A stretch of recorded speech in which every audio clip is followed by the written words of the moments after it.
Assalamualaikum warahmatullahi wabarakatuh.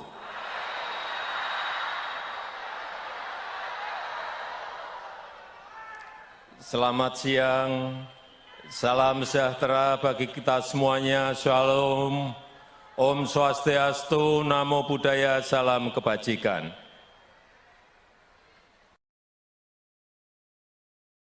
Yang saya hormati Ketua Wantimpres beserta seluruh anggota dan pimpinan Wantimpres yang hadir di sini Bapak Wiranto, Bapak Sidarto, Ibu Putri.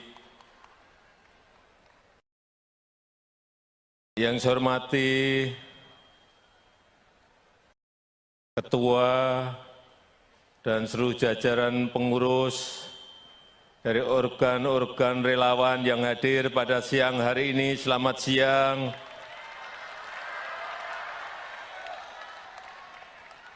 Yang saya hormati Dewan Pengarah, Bapak Andi Gani, penanggung jawab Musra, Bapak Butiari, Ketua OC, Bapak Panel Barus. Yang saya hormati Gubernur DKI Jakarta, Bapak Heru Budi. Yang saya hormati ketua partai dan sekjen partai yang hadir,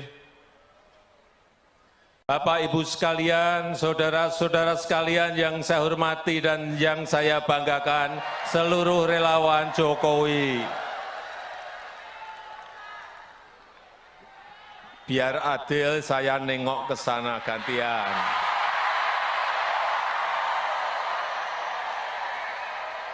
Selamat siang. Selamat siang semuanya.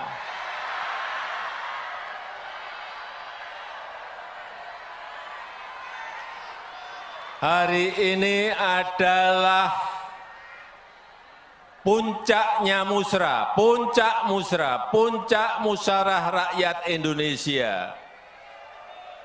Saya ingat dulu pertama kali diadakan di Bandung di bulan Agustus tahun 2022. Dan saya hadir saat itu. Dan saya tahu motivasi apa diadakannya musra ini. Karena sudah dilakukan 29 kali di lokasi provinsi-provinsi yang berbeda dan bahkan sekali di Hong Kong.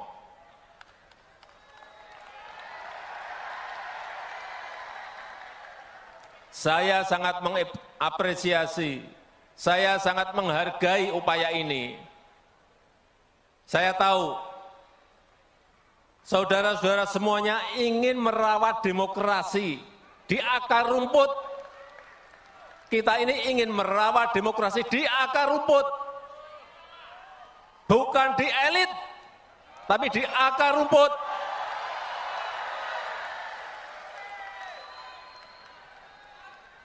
Saya tahu saudara-saudara semuanya ingin menyerap aspirasi rakyat, benar. Siapa sih yang diinginkan rakyat? Jangan sampai keliru.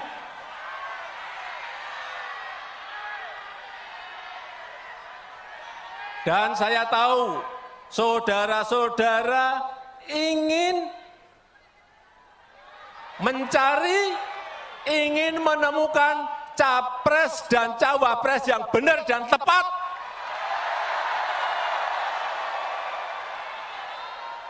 Karena yang kita dengarkan adalah suara rakyat, suara akar rumput, bukan suara elit.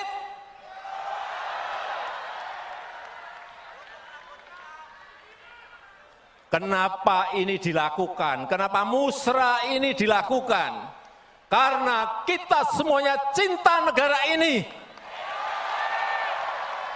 Karena kita semuanya cinta bangsa ini.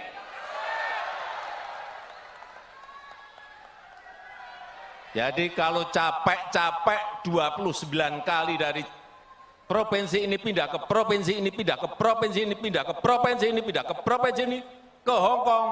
Kenapa capek-capek? Ya karena tadi. Benar? Oleh sebab itu sekali lagi saya sangat menghargai, saya sangat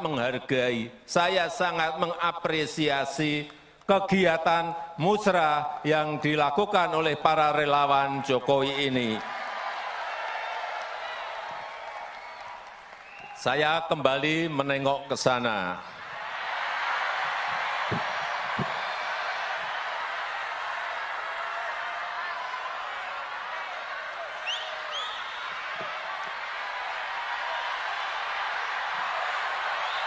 Agak miring sedikit.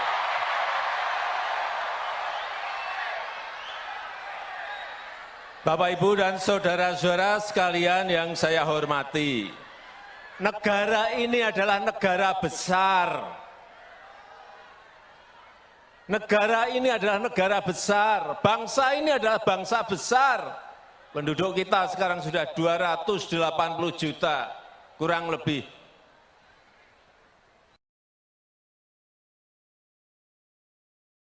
Ini negara besar, ini bangsa besar. Dan rakyat kita, rakyat Indonesia butuh pemimpin yang tepat, butuh pemimpin yang benar, yang dekat dengan rakyat, yang paham hati rakyat, yang tahu kebutuhan rakyat, yang mau bekerja keras untuk rakyat.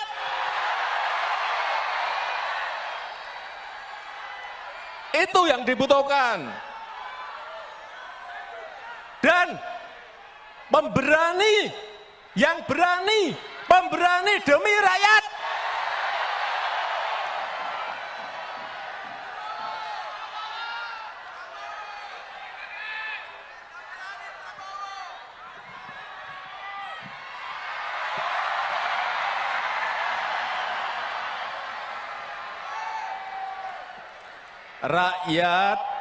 Rakyat butuh pemimpin yang paham, yang ngerti bagaimana memajukan negara ini.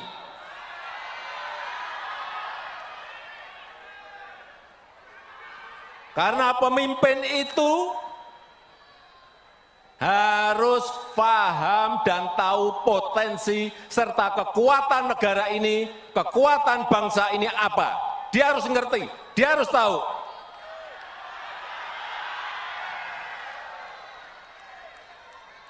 Dan pemimpin itu harus tahu dan paham bagaimana memajukan negara ini, dari sisi mana. Dan mampu memanfaatkan peluang yang ada. Bukan rutinitas, bukan rutinitas. Bukan hanya duduk di istana dan rutinitas. Bukan hanya duduk di istana dan tanda tangan, bukan itu. Dia harus tahu bagaimana membangun sebuah strategi negara, strategi ekonomi, strategi politiknya harus ada semuanya. Karena kita berhadapan dengan negara-negara lain. Karena kita bersaing dengan negara-negara lain, kita berkompetisi dengan negara-negara lain.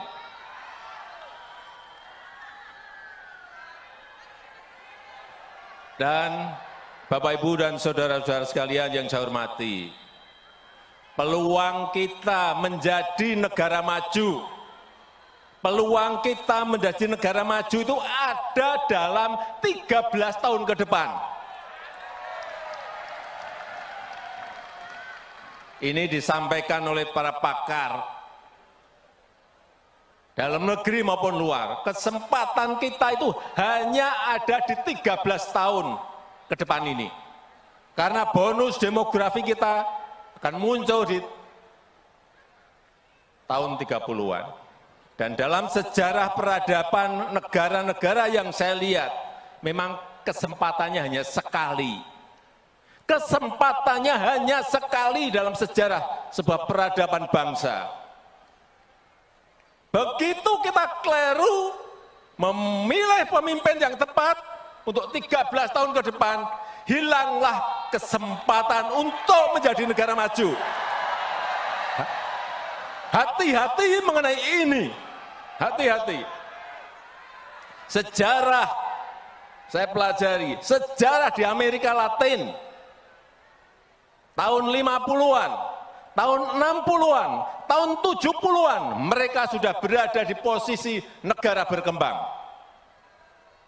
Sudah masuk ke middle income, tapi sudah 60 tahun, sudah 50 tahun,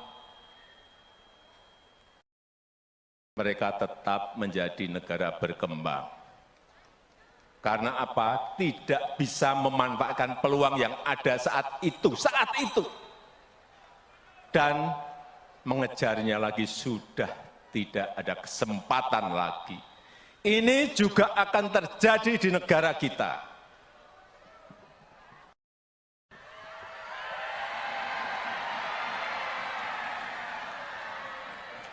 Begitu kita tidak bisa memanfaatkan waktu 13 tahun ini, ada yang namanya bonus demografi, dan kita tidak bisa memanfaatkan.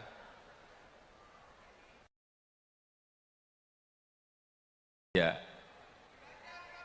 kita akan menjadi negara berkembang terus. Karena kesempatan itu tidak akan muncul dua kali dalam sejarah sebuah peradaban negara. Oleh sebab itu, sekali lagi,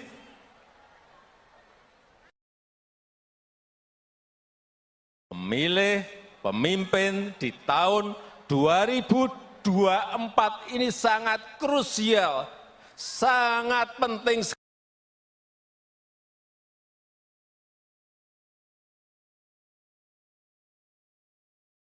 sekali, harus tepat dan benar.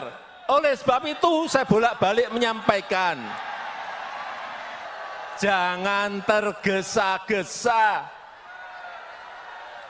karena begitu keliru kita tidak bisa minta kembali lagi. Enggak bisa.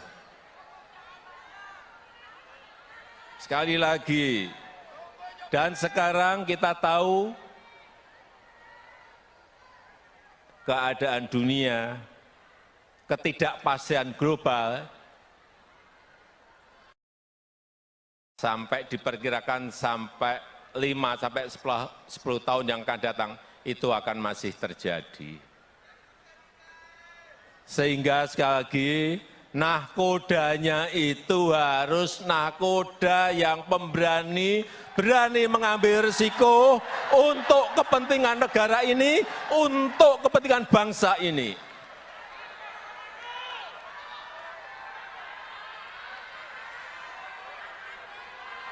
Kita tahu,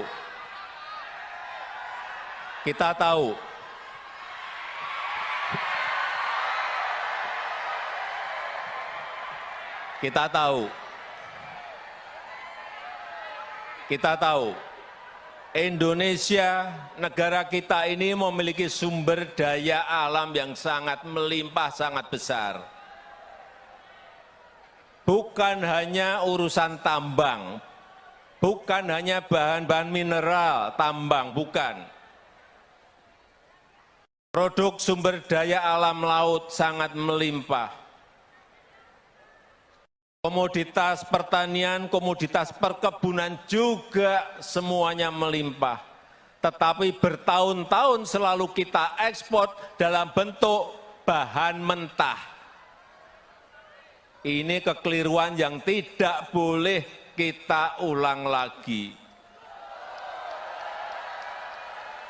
Pemimpin yang akan datang harus berani mengindustrikan bahan-bahan mentah itu. Sehingga hilirisasi itu harus dilakukan apapun resikonya. Sekarang kita baru digugat oleh Uni Eropa.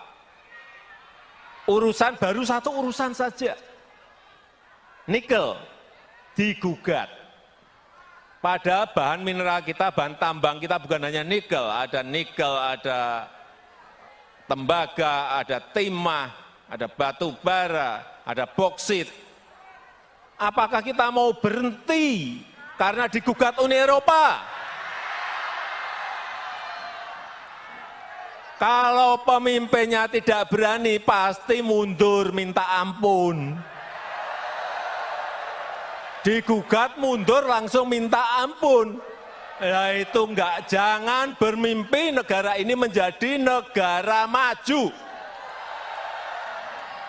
Itu baru bahan satu saja. Belum nanti sumber daya alam laut, belum nanti komoditas perkebunan, belum nanti komoditas perkebunan bukan juga hanya satu, bukan hanya kelapa sawit, ada kopi, ada kakao, ada banyak minyak atsiri, banyak sekali yang masih bisa menjadi sebuah potensi dan kekuatan kita. Dan yang kita harapkan adalah semua nilai tambah itu ada di dalam negeri.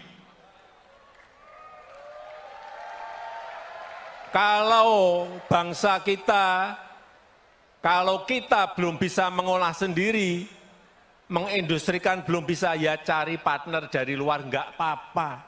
Negara itu yang paling penting, negara itu bisa mendapatkan pajak dari situ. Negara bisa mendapatkan PPh, mendapatkan PPN, dari ekspor, biaya ekspor, dari PNBP, penerimaan negara bukan pajak, bisa mendapatkan dari situ. Kalau mentahan kita hanya dapat apa? Dan yang paling penting satu, bisa membuka lapangan kerja yang seluas-luasnya untuk negara ini. Tapi kalau digugat nggak berani. Kalau digugat melempem. Ya nggak akan sampai kita menjadi negara maju. Jangan, sekali lagi, saya nanti akan titip kepada pemimpin berikut. Jangan takut digugat oleh negara manapun.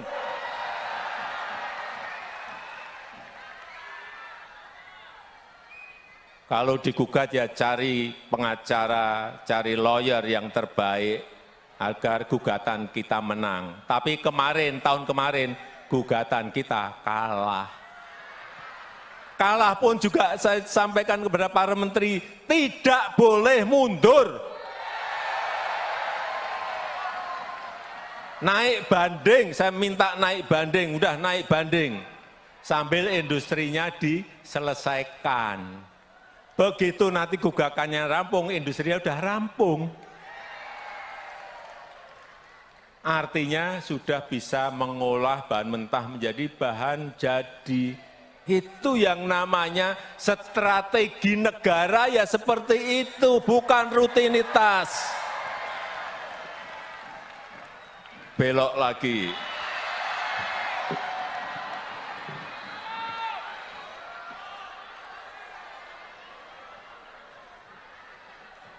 Oleh sebab itu, sekali lagi, ke depan negara ini butuh kepemimpinan yang kuat.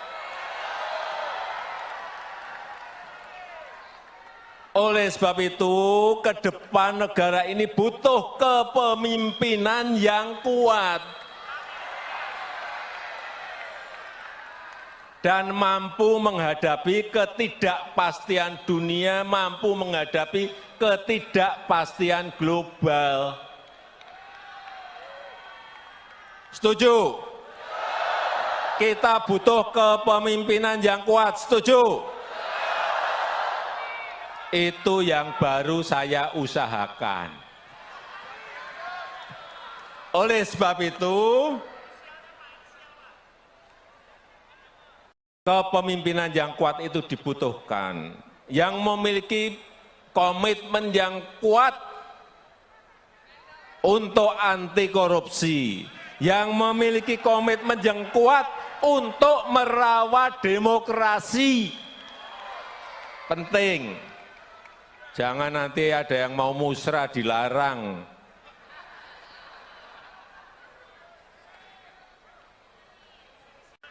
Inilah yang dibutuhkan oleh negara kita ke depan.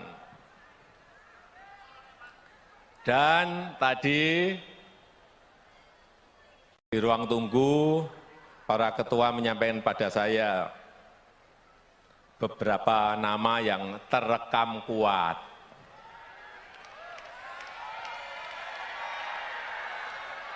Saya sudah mendengar, tapi saya ingin resmi, tadi yang disampaikan oleh Pak Panel Barus itu resmi, belum saya buka. Belum saya buka. Jadi saya terus terang, ini harus kita berikan waktu kepada partai atau gabungan partai untuk menyelesaikan urusan capres dan cawapresnya seperti apa. Kemudian dari yang disampaikan oleh tadi Pak Panel Barus, saya akan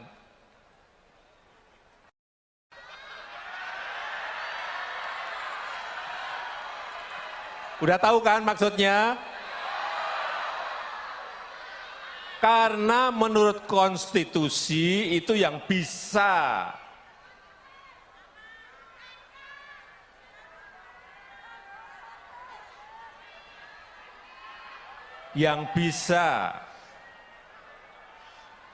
mencalonkan itu adalah partai atau gabungan partai. Betul? Sehingga itu bagian saya untuk memberikan bisikan kuat kepada partai-partai yang sekarang ini juga koalisinya belum selesai. Jadi kalau saya ngomong sekarang untuk apa? Itu yang namanya strategi, ya itu. Jangan tergesa-gesa, jangan gerusa-gerusu, jangan pengen cepet-cepetan, karena Belanda masih jauh. Tapi sekali lagi saya sangat menghargai apa yang sudah dilakukan oleh Musra dalam menjaring nama-nama yang diinginkan oleh rakyat kita.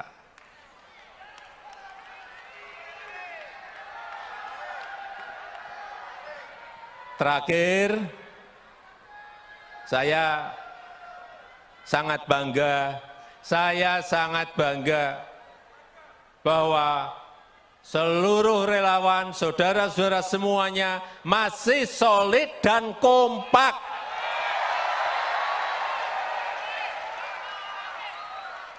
Ini penting, karena kalau kita nggak solid dan kompak, kita ini akan dilecehkan, tahu?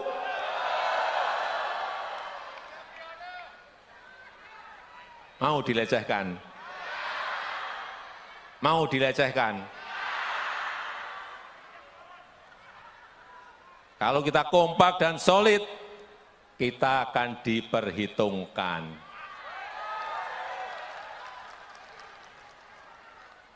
Setuju?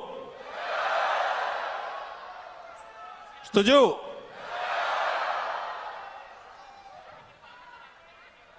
Nanti pada saatnya, pada waktu yang tepat, saudara-saudara semuanya akan saya bisikin satu persatu, entah berapa juta.